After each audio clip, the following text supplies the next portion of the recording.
For as long as human societies have existed, so too has the exchange of intimacy for payment. But how did organized brothels come to be? And what roles did they play in the evolution of civilization? Today, we're diving deep into the origins of brothels, from ancient Mesopotamia and the Greek and Roman empires to the medieval and modern worlds. Let's start from the beginning, in the cradle of civilization. Ancient beginnings, Mesopotamia and early civilizations. The story of brothels begins thousands of years ago in ancient Mesopotamia, often referred to as the cradle of civilization. Around 3000 BCE, cities like Uruk and Babylon had already formed complex societies, and with them came the earliest forms of organized prostitution. Surprisingly, brothels were often closely tied to religion. In Mesopotamia, there was a practice known as sacred prostitution, or temple prostitution. This wasn't hidden or taboo. It was actually part of religious rites.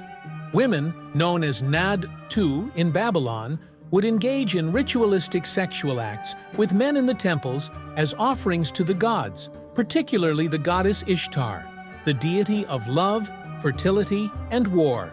These women were often priestesses, not considered prostitutes in the way we understand today, but their role in sacred brothels was vital for the community's spiritual well-being.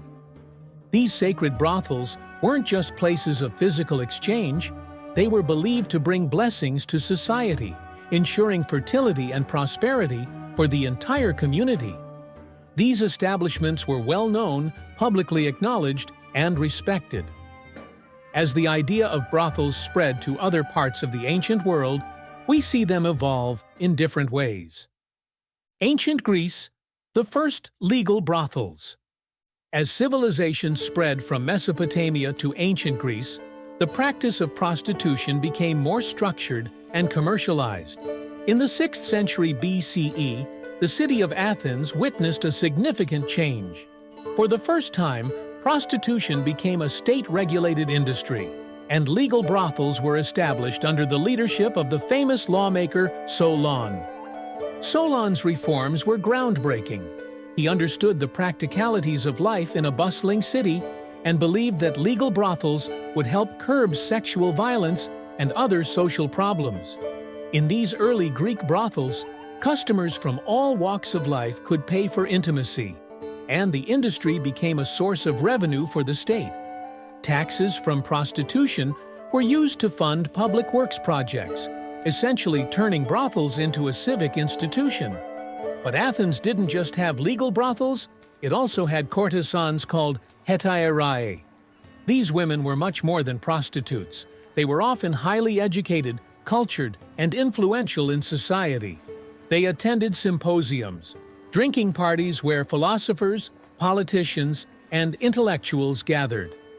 The hetairai were not only companions in bed, but also in conversation, and some became confidants and advisors to powerful men.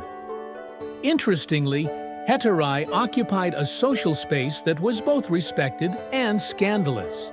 They had more freedom than typical Greek women, who were largely confined to the home. Hetairai were often foreign-born and relied on their charm, intellect, and beauty to secure wealthy patrons. However, for the average woman working in a state-regulated brothel, life was much harder. Many were slaves or poor women with few options for survival. Greek society acknowledged the importance of prostitution, but its attitudes toward women in the industry were deeply divided. While hetairai enjoyed status, those working in brothels were seen as property. The Roman Empire. Brothels in every city. With the expansion of the Roman Empire, brothels became even more common. Roman society was pragmatic, and prostitution was seen as a necessary part of urban life. Roman brothels, or lupanaria, were not hidden away. They were prominently located near public baths, marketplaces, and along major roads in the cities. One of the most interesting aspects of Roman brothels was their use of special coins called spintrii. These tokens depicted various sexual acts and were used to pay for services within brothels, creating a kind of currency specifically for the exchange of intimacy. Archaeological digs in places like Pompeii have uncovered detailed evidence of Roman brothels, including erotic frescoes on the walls that showcase the services available to customers. The Romans had an interesting approach to prostitution. It wasn't necessarily celebrated, but it was accepted as a normal part of life. Emperors, soldiers, and ordinary citizens alike frequented brothels. In fact, it was so normalized that Roman men didn't typically face any moral condemnation for visiting brothels. However, the prostitutes themselves were often slaves, captives from foreign lands, or poor women, and they had little control over their lives. The Roman poet Juvenal wrote scathingly about women who worked in brothels, reflecting the mixed attitudes of the time. Though the profession was tolerated, those who worked in it were often marginalized. Yet some prostitutes gained wealth and influence by catering to the upper classes, occasionally freeing themselves from the brothels to live as independent women. The Middle Ages, brothels, and morality in Europe. After the fall of the Roman Empire, Europe entered the Middle Ages, and with it, the influence of Christianity grew stronger. The Church's stance on prostitution was clear: it was sinful. However, that didn't mean brothels disappeared. Instead, they adapted to the new societal norms. During the medieval period, prostitution was often seen as a necessary evil. Many cities had designated red light districts where brothels operated under the supervision of local authorities. The reasoning behind this was pragmatic: better to contain and regulate prostitution than to have it occur randomly across the city. In some cases, municipal authorities even ran the brothels themselves, regulating them to prevent public disorder or the spread of disease. Interestingly, there was a division within medieval brothels. There were high-class establishments where courtesans entertained wealthy merchants and noblemen, and there were lower-class brothels frequented by laborers and soldiers. The courtesans, like their ancient Greek counterparts, were educated and cultured. They were skilled in conversation and could attract powerful patrons. But life for most medieval prostitutes was harsh. These women often faced punishment if they stepped outside the designated brothel districts, and many were blamed for spreading diseases like syphilis, which became rampant in Europe by the 15th century. In some cases, brothels were even closed during outbreaks, only to reopen once the situation had improved. Despite their presence, public attitudes toward prostitutes became increasingly hostile as the Middle Ages came to a close, with the Church's influence driving much of the condemnation. The modern era, from regulation to reform. As Europe transitioned into the Renaissance and the modern era, brothels continued to thrive, though public attitudes toward them fluctuated. The 19th century, in particular, saw a major transformation.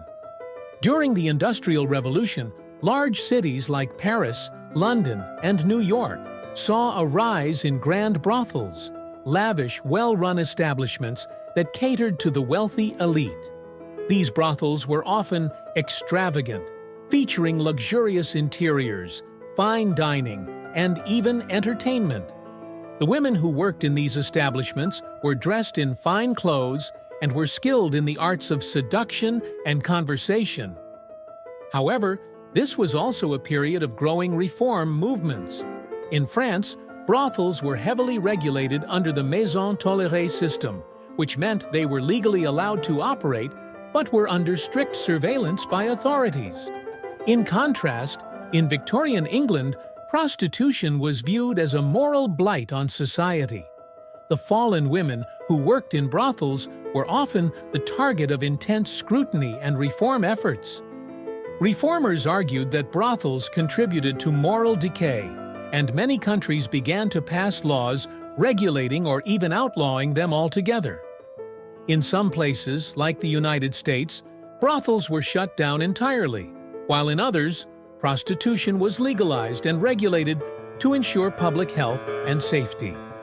These laws varied from country to country, reflecting the complex relationship society has had with prostitution for centuries.